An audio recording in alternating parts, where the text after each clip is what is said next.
ఉమ్, అది మార్చిన కొత్త వాళ్ళు సక్రమంగా అందిస్తే దాన్ని మర్చిపోతారు. ఉమ్, అప్పుడు ఇప్పుడు అన్న క్యాంటీన్లు మొత్తం కలిపితే 300 400 కట్టిన వాటిని ఆపారు అన్నటువంటిది ప్రజల్లో ఒక ఉమ్, ఫీలింగ్ చర్చ అవును వచ్చింది కదా. అవును. ఈ 10,500 ఉమ్, ఏం చేస్తారు? ఇది సచివాలయాలు. అవును. 10,500 తీసేస్తే ఒక సచివాలయంలో దగ్గర దగ్గర 7 ఉంటారు ఎంప్లాయీస్, 5 నుంచి 7 ఉంటారు 10 మంది చేసినట్టున్నారు తర్వాత. తర్వాత.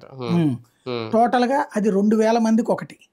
ఉమ్, ఇప్పుడు 2,000 మందికి ఉండేటటువంటి సర్వీసు ఉమ్. మళ్ళీ దాన్ని తీసుకొచ్చి 10,000 మందికో 25,000 మందికో పెడితే వర్కౌట్ కాదు. అంటే దాదాపు 1,00,000 మంది ఎంప్లాయీస్. పాలన పరంగా అంటే ఉద్యోగుల సంగతి పక్కన పెట్టండి, ఉద్యోగులు ఎక్కడికి పోరు, వాళ్ళని వేరే డిపార్ట్మెంట్ చేస్తారు. చేస్తారు. అవును. ఇంకా వాళ్ళకి వేరే డిపార్ట్మెంట్ లో పెడితే హ్యాపీనేమో, పని తగ్గుతుంది. అవును. ఇప్పుడు ఇక్కడ ఓవర్ వర్క్ ఉంది వాళ్ళకి సచివాలయ ఆఫీసులో. ఉహు, ఎందుకంటే అన్ని డిపార్ట్మెంట్ల పనులు అక్కడికే వచ్చేసాయి. అవును. రెవెన్యూ, మున్సిపాలిటీ, తర్వాత బర్త్ అండ్ డెత్ సర్టిఫికేట్ల దగ్గర నుంచి అన్ని అక్కడే వస్తాయి, కుల సర్టిఫికేట్ నుంచి అన్ని కూడా అక్కడే ఇస్తున్నారు.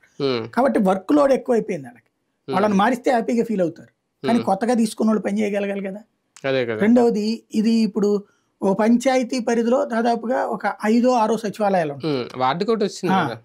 ఇప్పుడు అంటే పంచాయతీ ఇది నేను అవును అంటున్నా. అవును అవును. పంచాయతీ పరిధిలో ఇంతవరకు ఇక్కడ మళ్ళీ ఒకే చోటకి చేరిస్తే దాని వలన వాళ్ళలో ఒక అసంతృప్తి వస్తుంది అదే పబ్లిక్ లో. మళ్ళీ వెళ్ళి చేతులు చాచుకోవాలని